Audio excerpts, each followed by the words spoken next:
Que el Jehová te bendiga.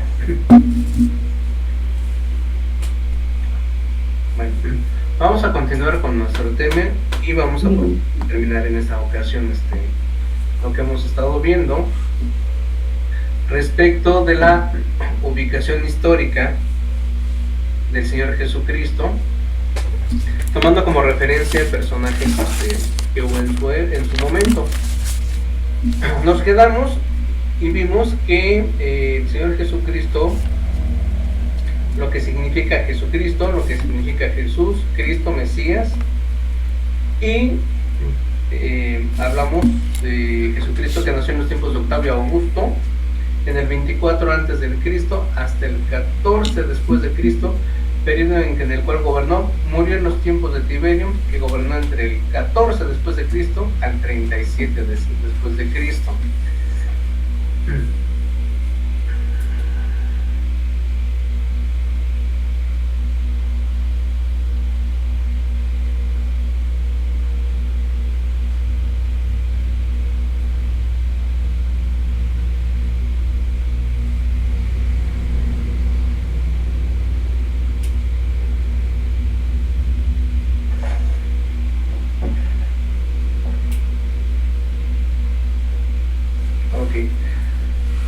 Octavio Augusto.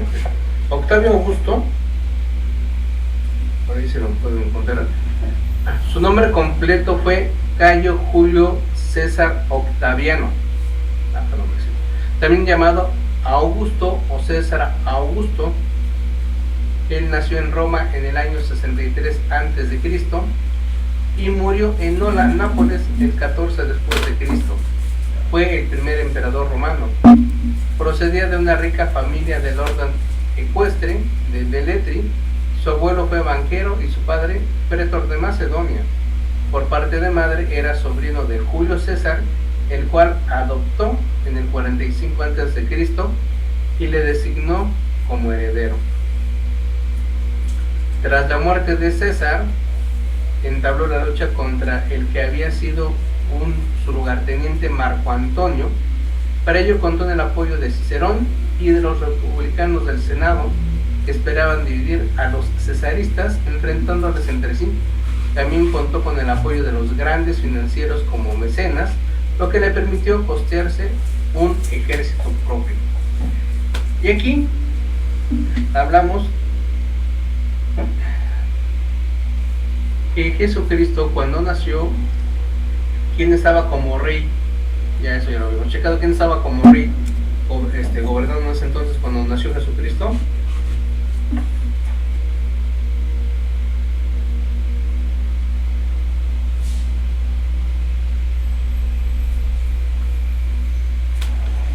Herodes. Herodes, así es. ¿Cuál Herodes? Antipas. El Grande. Herodes el Grande, así es. Entonces vemos que mientras Herodes el Grande estaba gobernando lo que fue la provincia ya dominada de Jerusalén, el que estaba gobernando del lado romano ya estaba Octavio Augusto. Qué relajos de historia, ¿verdad? Muchos enlaces. Y de los historiadores que dan testimonio y mencionan al Señor Jesucristo, tenemos a Tácito y Flavio Josefo. Tácito hace una crítica del gobierno de Nerón, el cual dice, bueno, ya lo vimos que era lo que decía, pero ¿quién fue Tácito? Y aquí lo tenemos. Tácito. Es que el documento de Tácito es muy importante, bueno, bastante complicado, porque Tácito escribió algo que se llama Anales, y en y está la sección que habla acerca del gran incendio de Roma. Bueno, a nosotros, ¿por qué nos interesa saber del gran incendio de Roma? Porque, bueno, históricamente quedó registrado ese incendio de Roma. ¿Y a quién se le achacó ese gran incendio? Bueno, los cristianos. A los cristianos, efectivamente. Y lo que escribió Tácito, ¿sí? Y se puede encontrar el documento en la web, dice: tal hecho fueron las precauciones de la sabiduría humana. Lo siguiente era buscar los medios de propiciar a los dioses, y el recurrir fue dado a los libros sibilinos, por la dirección de la cual se dieron oraciones a Vulcanus, Ceres y Proserpina. Juno también fue suplicado por los matronas, en primer lugar, en el Capitolio, luego en la parte más cercana de la costa, desde donde el agua fue procurada para rociar la faena y la imagen de la diosa. Y ahí habían banquetes sagrados y vigilias nocturnas celebradas por mujeres casadas. Pero todos los esfuerzos humanos, todos los regalos lujosos del emperador y las expropiaciones de los dioses no desterró la creencia siniestra que la conflagración fue el resultado de una orden. En consecuencia, para deshacerse del reporte, Nerón culpó e infligió las torturas más exquisitas en una clase odiada por sus abominaciones, llamados cristianos por el populacho. Christus, de quien el nombre tuvo su origen, sufrió la pena capital durante el reinado de Tiberio a manos de uno de nuestros procuradores, Poncio Pilatos, y una superstición muy maliciosa, por lo comprobado por el momento, estalló de nuevo no solo en Judea, la primera fuente del mal, sino también en Roma, donde todas las cosas horribles y vergonzosas de todas partes del mundo encuentran su centro y se hacen populares.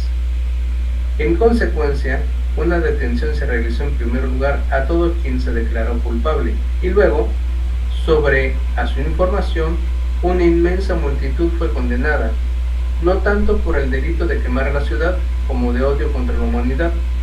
Todo tipo de burlas fue añadida a sus muertes, cubiertos con pieles de animales que fueron destrozados por perros y perecieron, o fueron clavados en cruces o condenados a las llamas y quemados para servir como iluminación nocturna cuando la luz del día había expirado.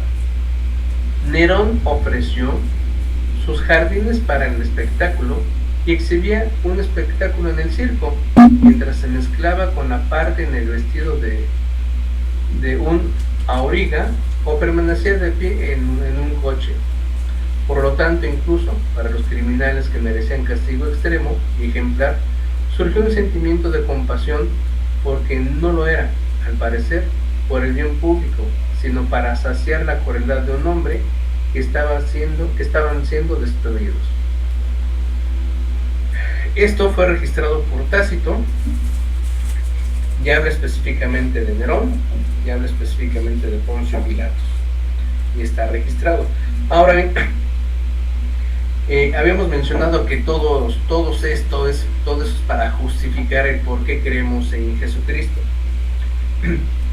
Porque bueno, habíamos mencionado que bueno, está muy fuerte por ahí la corriente de negar la existencia de Jesucristo. Bueno, pues vámonos a la parte histórica. Estamos viendo esta parte que registra Tácito, cómo habla de Christus, ¿sí? O Cristo, de los cristianos, y qué fue lo que hizo Nerón con los cristianos, ¿sí? Si no quieres creer, por lo menos en la parte religiosa o espiritual de lo que es en la Biblia y de que existió Jesucristo, pues vete a los hechos históricos, porque se tomarían la molestia a los historiadores de registrar el nombre de Christus y de sus seguidores ideológicos, los cristianos. Y peor aún, porque Nerón se tomaría la molestia de asesinarlos. ¿Qué tan molesto era en ese entonces el movimiento cristiano? ¿Cómo lo puede ser también hoy en día el movimiento cristiano? ¿Sí? ¿Y qué entonces podemos decirle a todos aquellos que se nos acerquen y nos dicen, no, es que Cristo no existió? Bueno, es que si no quieres creer en esto, vamos al hecho histórico, ¿sí? Si no quieres transformar, si no quieres modificar si no quieres crecer espiritualmente en tu forma de ser, bueno, pues por lo menos que quede asentado el hecho de que sí existió como un individuo de carne y hueso.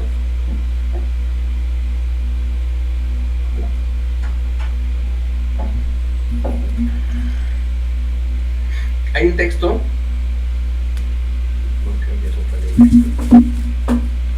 hay un texto que se los recomiendo mucho, que habla precisamente de Cristo de carne y hueso.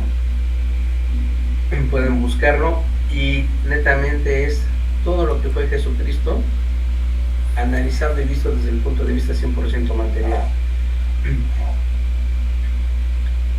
Continuando,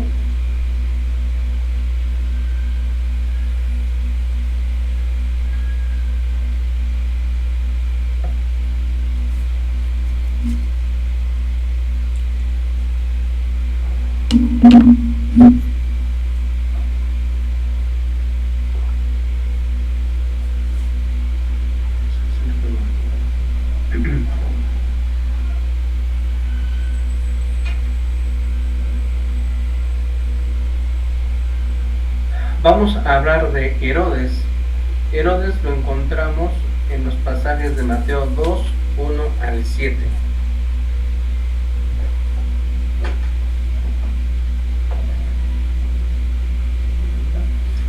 Mateo 2, del 1 al 7. Leo. Leo. Sí, por favor. Dice, cuando Jesús nació en Belén de Judea en días del rey Herodes, vinieron del oriente a Jerusalén unos magos, diciendo, ¿dónde está el rey de los judíos que ha nacido? Porque su estrella hemos visto en el oriente y venimos a adorarle. Oyendo esto, el rey Herodes se turbó y toda Jerusalén con él. Y convocados todos los principales sacerdotes y los escribas del pueblo, les preguntó dónde había de nacer el Cristo. Ellos le dijeron, en Belén de Judea, porque así está escrito por el profeta. Y tú, Belén, de la tierra de Judá, ¿no eres la más pequeña entre los príncipes de Judá? Porque de ti saldrá un guiador que apacentará a mi pueblo Israel. Entonces Herodes, llamando en secreto a los magos, indagó de ellos diligentemente el tiempo de la aparición de la estrella. Y enviándolos a Belén, dijo, id allá y averiguad con diligencia acerca del niño, y cuando le halléis, hacérmelo saber, para que yo también vaya y le adore. Entonces, habíamos mencionado que este Herodes, de la llegada de Jesucristo, fue Herodes el Grande.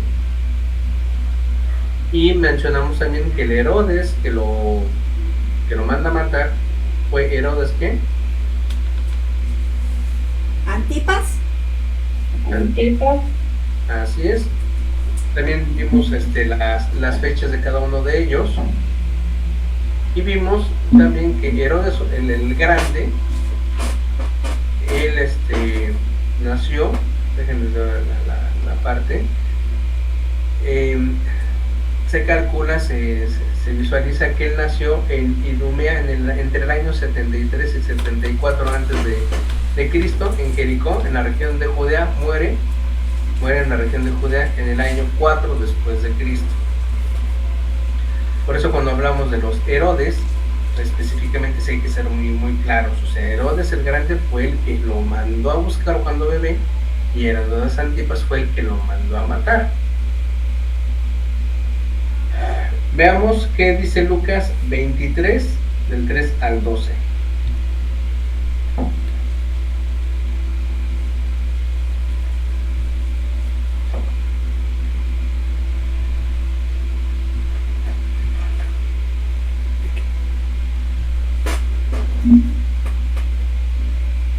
¿Qué versículo? Lucas 23, del 3 al 12. Pilato le preguntó, ¿eres tú el rey de los judíos? Tú lo has dicho, contestó Jesús.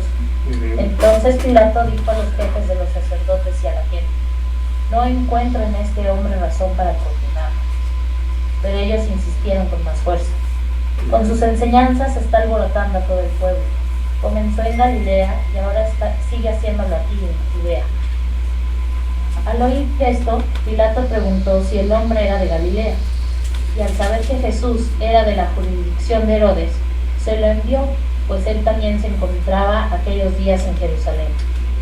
Al ver a Jesús, Herodes se puso muy contento, porque durante mucho tiempo había querido verlo, pues había oído hablar de él y esperaba verlo hacer algún milagro. Le hizo muchas preguntas, pero Jesús no le contestó nada. También estaban ahí los jefes de los sacerdotes y los maestros de la ley, que lo acusaban con gran insistencia. Entonces Herodes y sus soldados lo trataron con desprecio, y para burlarse de él lo vistieron con ropas lujosas, como de rey. Luego Herodes lo envió nuevamente a Pilato. Aquel día se hicieron amigos Pilato y Herodes, que antes eran enemigos. Ok, bueno. ¿Y quién fue este Poncio Pilatos? Sí, ya ubicamos a los Herodes y ahora tenemos que ubicar quién fue ese Poncio Pilatos.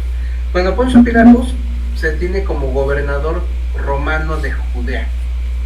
Específicamente, no les queda claro cuál fue su origen, su niñez, su juventud, pero se dice que él llegó al cargo en el año 26 antes de Cristo.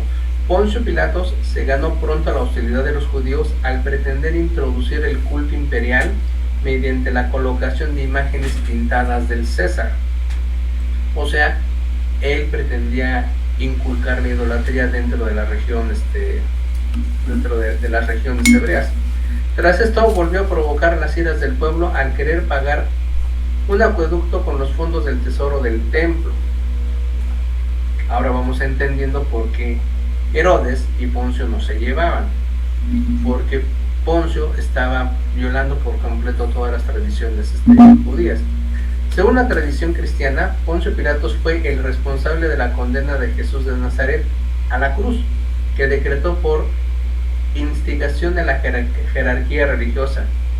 En esa decisión influyó el temor a permitir la aparición de un movimiento religioso que, fuera de control de las autoridades, podría tornarse en revolucionario.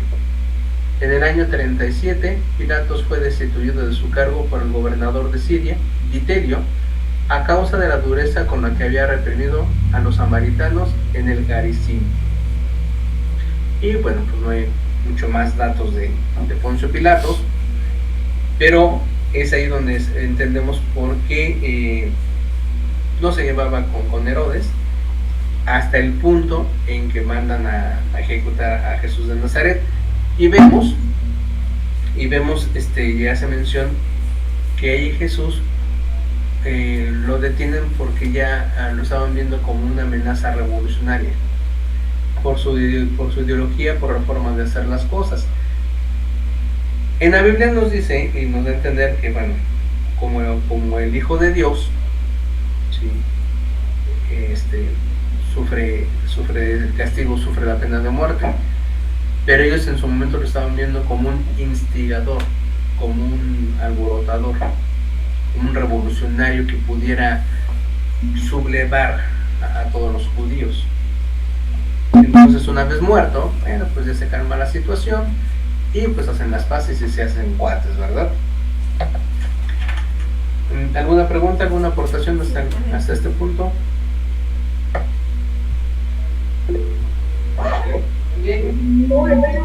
Jaime, adelante. No, yo soy Rosalba. Rosalba. A ver, estoy entendiendo que Poncio Pilatos era romano. Así es. Sí, y que él estaba en ese momento, estaba como representante del rey de Roma. Y como gobernador. Gobernador. Entonces, Herodes era judío. Era judío, que podríamos decir también subgobernador. ¿Sí? Ajá, sí. Bueno, por eso es que era mi duda de que en la jurisdicción de Galilea pertenecía a Herodes. Así es. Sí, mira, esto sucede como el ejemplo más reciente, ¿no? Tenemos el Imperio Británico. ¿Qué hizo el Imperio Británico en su momento? Invadió territorios, ¿no? Sí. Invadió naciones, pero no llegó e implantó a un gobernador británico. ¿Qué fue lo que hizo? Bueno, respetó una imagen propia de la nación invadida, que respaldara los intereses del imperio, pero que al mismo tiempo tuviera controlada a la población originaria. ¿Sí? Se entiende que, bueno, esto que hizo Inglaterra pues fue una réplica de lo que hizo en su momento el imperio romano, porque efectivamente llegó Roma, aplastó ejércitos, invadió territorios, pero no fue tan tajante en cambiar religiones y cambiar lenguas y cambiar cultura. Respetó a las culturas locales, las culturas invadidas, porque ellos no iban por la transformación de la cultura, iban por los recursos, ¿sí? O para cobrar impuestos, ¿sí? Para vivir de los impuestos, para seguir financiando sus invasiones. Entonces, pues, realmente nunca les interesó convertir a los judíos en adoradores de Juno, ¿sí? Que fue una de las tantas deidades que tuvieron los romanos. Por así que fue una forma muy económica de invadir territorios. Aquí lo que menciona de Poncio Pilatos, bueno, que se atrevió, ¿sí?, a querer poner esas estatuas, y en consecuencia los judíos, celosos de su religión, celosos de sus costumbres, bueno, pues le cayó mal a Herodes, ¿sí? Y en consecuencia estaba disgustado con la forma de ser de Poncio, hasta el punto en que Jesucristo pues es sentenciado a muerte. Y esa historia de Barrabás y Jesucristo, a quien quieren que libere, bueno, yo me lavo las manos, pues la hemos visto en varias ocasiones, creo que hasta en las películas aparecen. ¿Alguien más quiere aportar algo más? No sé, con ustedes.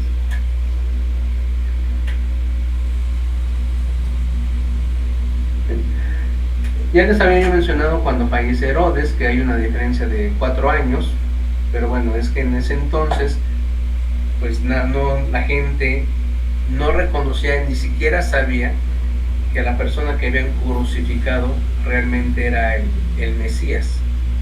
Para el grueso de la población era un judío más, el cual ejecutaron por ir en contra de las situaciones religiosas en ese momento. Ya con los años fue cuando se cayó en cuenta de que al que ejecutaron fue el Mesías. Por eso, cuando se habla de esos 4 a 5, 10 años de diferencia de la era cristiana, es porque realmente no se tuvo un registro real, ¿sí?, de que él era el Mesías.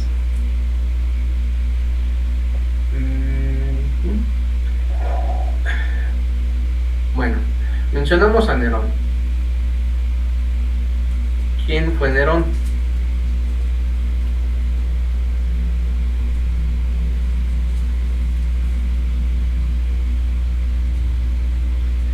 Bueno, pues Nerón fue un despiadado, una persona que, bueno, pareciera que para estar en el poder se necesita estar loco.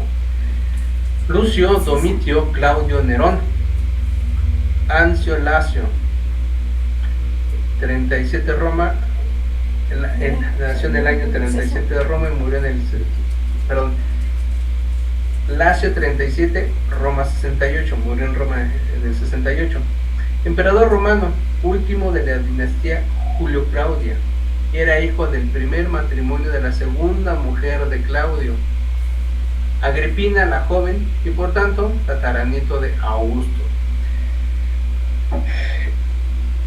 Si observamos, los temas de poder siempre se han conservado en familia, siempre se han mantenido en las dinastías y siempre se ha procurado que la descendencia siga conservando el poder. Vimos Poncio Pilatos, vimos a Herodes, estamos viendo ahorita cómo Nerón, ¿sí?, su descendencia, de quién desciende.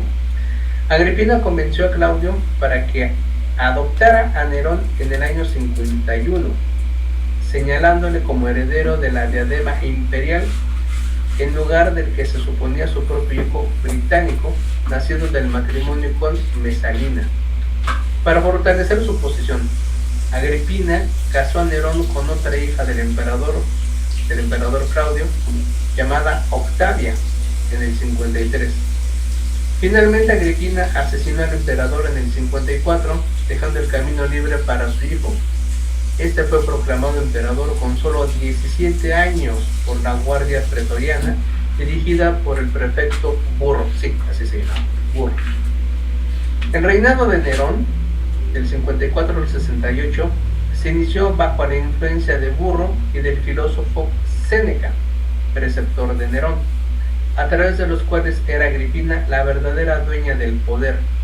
Pero cuando Agripina sospechó que Nerón pretendía sacudirse la tutela materna, empezó a conspirar con un británico para derribarle, y el emperador respondió haciendo asesinar tanto a británico como a Agripina. Tras 5 primeros años de reinado bastante tranquilos, recordados más tarde como uno de los mejores periodos de la historia romana, en los cuales se estableció el protectorado romano sobre Armenia, el emperador empezó a convertirse en un tirano sin escrúpulos, interesado tan solo por gozar de los placeres de la vida y de la belleza, bajo la influencia de su caprichosa amante Popea, que obligó a Nerón a divorciarse de Octavia y asesinarla en el 62 para casarse con ella misma. También hizo asesinar a Burro y le sustituyó por su favorito Tigelino. Embarcado ya en un despotismo delirante, Nerón cometió toda clase de atrocidades y extravagancias.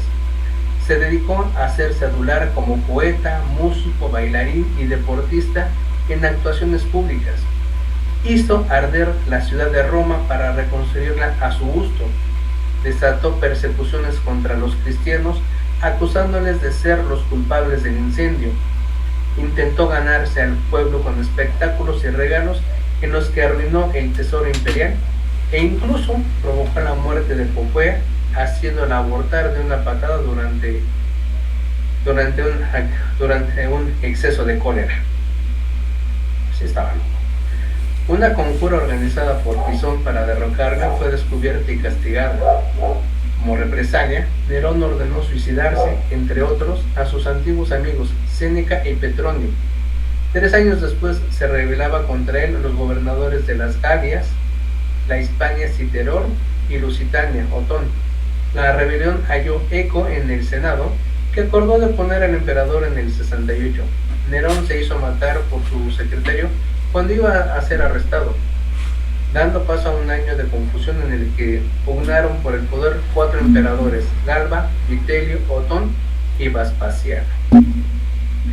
Entonces, vean cómo el punto de referencia principal, el nudo que amarra, ¿sí?, la existencia de la corriente cristiana y de Cristo, a pesar de sus atrocidades, es Nerón. Cuando nos llegan a preguntar, bueno, entonces, bueno, ve Nerón, ve lo que hizo Nerón con la ciudad de Roma, y a quién le echó la culpa a Nerón: a los cristianos. ¿Algún comentario? Bueno, perfecto. Quiere decir que todo va quedando muy clarito, a pesar de que la historia es muy confusa. Bueno, hasta este punto estamos viendo la parte del soporte histórico. Ya hablamos de Tiberio, hablamos de Nerón, hablamos de Poncio Pilatos, hablamos de los Herodes, y en nuestro siguiente estudio vamos a hablar de la justificación profética de por qué Jesucristo, este Mesías, este Emmanuel, este Jesucristo que dividió nuestros tiempos entre antes de la era cristiana y después de la era cristiana, porque para nosotros este Jesucristo sí es el enviado de Dios. Ahorita no nos da tiempo de detallarlo porque son varios puntos, pero lo vamos a ver el próximo miércoles.